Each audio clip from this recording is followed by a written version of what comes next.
ఫైనలీ సాకామోటో days part 2 trailer release చేశారు guys. Trailer చూసినాక మాట్లాడడం ట్రైలర్ ఎలా ఉందో సో వెంటనే 早速ですが仕事の話このリストに載っている人間を殺してほしいのです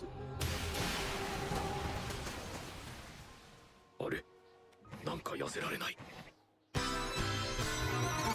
殺しに心はいらない娘がいるそうだね坂本君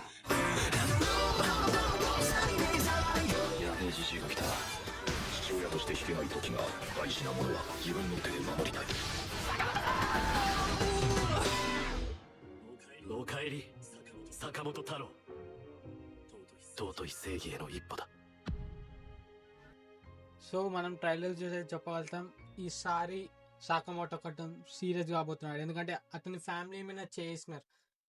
మీరు చూసి బట్టి అలా వైఫ్ మీద చేసి ఇంకా అలా కూతురు మీద ఒక మాట అన్నాడు.